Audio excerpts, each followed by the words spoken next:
Diğer bayramlara göre şu an satışlarımız mesela Ramazan bayramına göre şu an bayağı durgundur. Satışlar bayrama bir hafta kala normal canlılık oluyor. Ama şu an bu krizden dolayı, bu piyasanın gerginliğinden dolayı şu an herhangi bir kıpırdama yok, herhangi bir canlılık yok. Biz şu an dezgahlarımızı sergilemişiz. Fiyatlar yüksek, mal alamıyoruz. Ondan sonra yerini dolduramıyoruz. Malı satıyoruz 5 milyona, gelen mal 5 TL üzerinden geliyor. İşte üreticiler malı dövize çevirip o şekilde bize yansıttığı zaman biz Türk lirası olarak mal alamıyoruz. Bayağı o sıkıntı var. Ama işte piyasa durgun. Piyasada bir sessizlik hakim. Şu an üreticiler mal üretmiyor. Ham madde dıştan geldiği için, dövize bağlı olduğu için, döviz de yükseldiği için bunlar üretimi durdurmuşlar.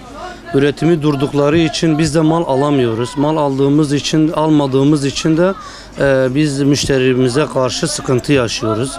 Biz mal satamıyoruz. Şu an böyle bir durgunluk hakim bakalım.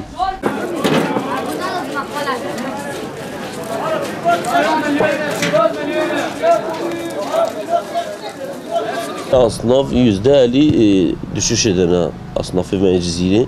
Xudi iş nine. O $10 pişkiyati gel dame. Tiştami gram bina. Malat nay nakırd.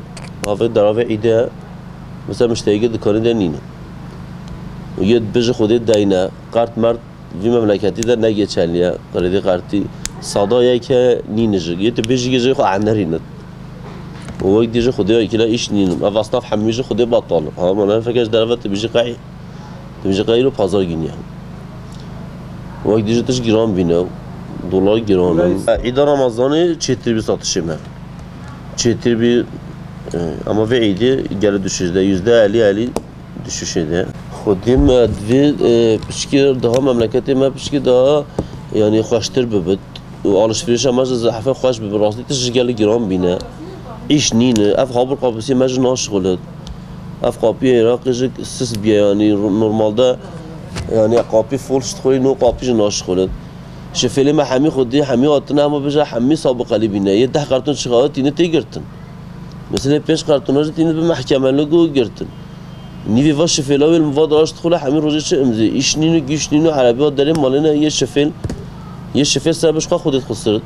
عفیدا قربانج مدبی خوشی ببرد و یا ومتا محمد حمیشی سر خوشی بد و تعالی خوشی بد في مملكتي خدا ایش آدمی مجلس است راستی اف ایش آدمی bir memleketi gel خواستن şunu hatırlamaya memleketi mecbur bekar radın şey hatırlama vajinini و خدا تعالی خوشی بد في مملكتي وحزوري